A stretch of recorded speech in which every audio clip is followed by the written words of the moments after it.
XRP and XLM fans in this channel are anxiously awaiting Jerome Powell and the Fed's decision regarding rate hikes. Keep it the same, raise it 25, or drop a big 50 on the market. I've got the updated probabilities for you and what we can expect tomorrow with that rate hike decision. We're going to talk about over 1 billion in ETH that is misplaced, that is unrecoverable. And we know about being red-pilled and blue-pilled, but have you ever been orange-pilled? Let's get you caught up with what's going on right now in the crypto market. Bitcoin broke 28,000, 28,027 ETH, 1740. XRP 1 and 2 we're going to focus on today. 38.7 up 2.5%. XLM down 1.3% last 24 hours to 8.6. No ISO rally, everyone. Sorry to disappoint. But yes, over 1 billion of ETH has been lost forever due to bugs in human error. More than 1 billion of ETH has been lost forever due to bugs in human error, according to research by Connor Grogan, Director of Product Strategy and Business at Coinbase.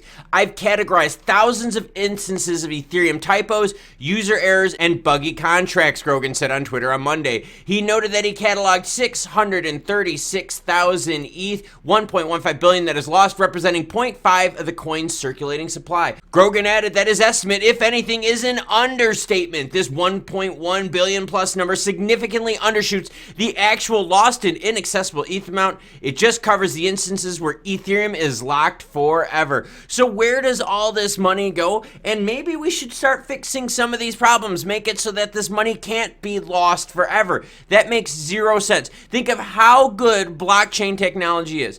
It's so good, yet we can lose money forever. Then is it really good? Imagine if you were a bank, right? And you were trying to convince people to use blockchain. But hey, don't lose your recovery phase. Don't do this. Don't do this. Don't miss your wallet keys and all that. Come on now. Crypto is great, but we still have to make it so that money isn't lost. 1.1 billion ETH lost by user error.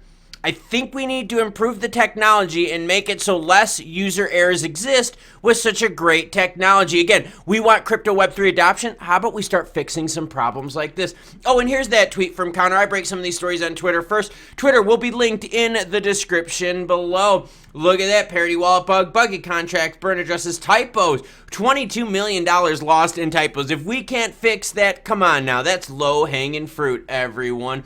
Orange pill. No, we're not talking about roofies at the club or dropping the mollies or anything like that. No. Orange pill refers to people taking, yes, Bitcoin as their action, right? Red pill, blue pill. Now we got orange pill, which is the Bitcoin buyers. The reason the Bitcoin buyers are there has to do with safety in the market. Banks are freaking out.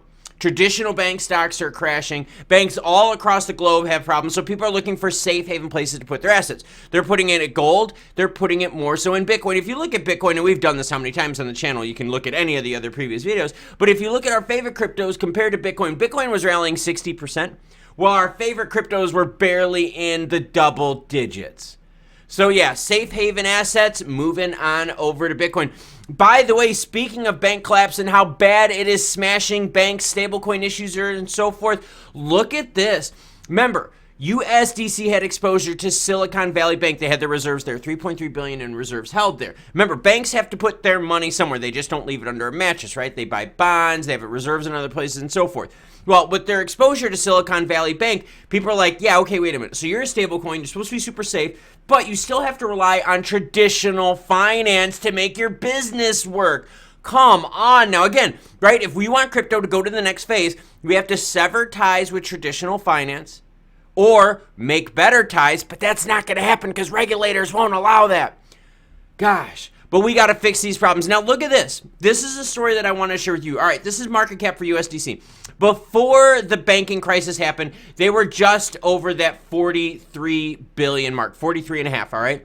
Once they figured out that they were able to get funding, they were able to recover back to 41 billion after falling to 37, right? So they recovered quite a bit. Now, here's the problem.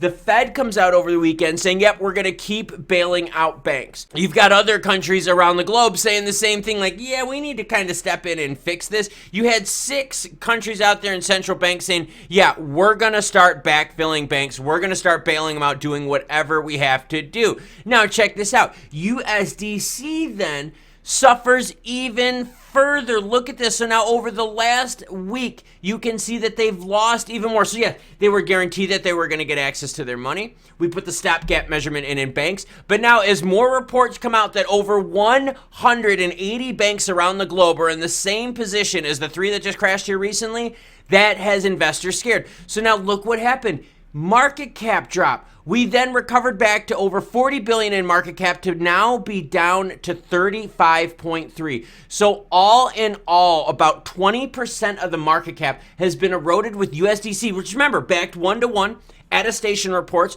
considered one of the safest things out there, and people are bailing on it.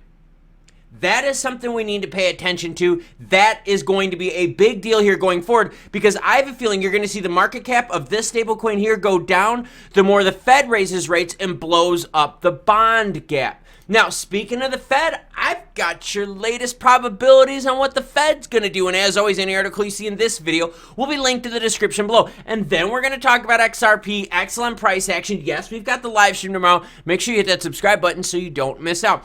All right, so here's the deal. Right now, current target rate is 450 to 475. That's this right here. So 450 to 475. Only 13.6% of people are sitting thinking, you know what? They're gonna keep rates the same. They're gonna pause, all right? Only 13%, that's not that much. Now, 86.4% of people out there saying, nope, they're only gonna come out with a quarter basis point. And the way you can tell is, look at this, 45 to 75. The new one would be 475 to 500. Now, what I wanna share with you is the sentiment that's changed, why the market rallied, and then we're gonna tie it in specifically to XLM, XRP price-wise, all right? But we've seen Bitcoin and a lot of the others out there recently rally over the last several weeks. Bitcoin the most, let's be real here. Bitcoin has pumped definitely the most, but some of the alts have as well, just not as strong. Here's the deal, all right? Probability-wise, if we look at 1 month ago, what did the data say? 1 month ago, 25% of people approximately were thinking we were going to be hit with a 50 basis point. That's how bad it was February 21st, with only 76% of people out there saying, hey, quarter basis point. No one thinking a pause. Now that the bank mess has happened, look at how much that's changed. Now, a month ago where people said, no, there's no way Jerome Powell and the Fed are pausing, now 13% of people are saying pause. Now, conversely, a month ago, people were like, yo, inflation is out of control bad, we need to fix it. 25% of people a month ago said, hey, drop a 50 in this meeting. Now, since then, though, the banks have crashed. The moment the banks crash, people are like, yo, you cannot drop a 50. You would crash every market out there. The bond gap would be blown up. It would be a global mess. So you can see this bottom line right here. There was anticipation of the 50, but now that anticipation is completely wiped away. You see a decrease in keeping it flat expectation with an increase in the quarter. So right now, we're sitting at 86.4% of you believing that, guess what? The Fed is going to raise rates by a quarter point. Now, let's swing it on over to XRP and XLM. Let's start off with XRP, and then we'll get to XLM action. XRP, we know the story. Having trouble breaking 40.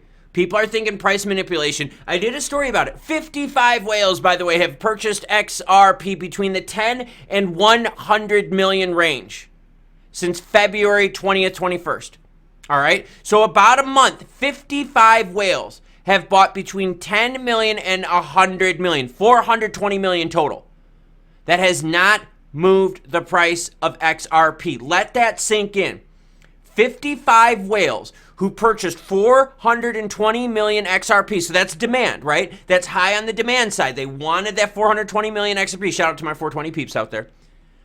But they bought it, and it did not, I repeat, did not drive the price up. In fact, listen to this. You know when I said those whales bought that around February 20th? Check this out. That was when it was at its high, and since these whales have bought on the dip on the way down. So these whales are accumulating, but it is not having any positive effect on prices. Now, XRP is going to make a move to get to 40, but let's be real here. When I zoom out, I can show you that since November, we have not been able to hold 40. People are waiting for court case resolution. Now, if we see XRP move past this 40, I've got a strong sneaking suspicion It's not going to hold 40, and it's going to come right back down again, and more whales are going to accumulate. So what's going to move the price of XRP? It wasn't ISO. That was a big lie all of those YouTube influencers told you out there. And I was the one telling you out there that ISO isn't going to move the price. And in fact, it only has to do with messaging of moving money, not how you move money. So those fudster channels out there, they were lying to you for views. Well, I was being honest, just giving you the news, and well, the news proved to be true. All right, now let's get to that XLM part.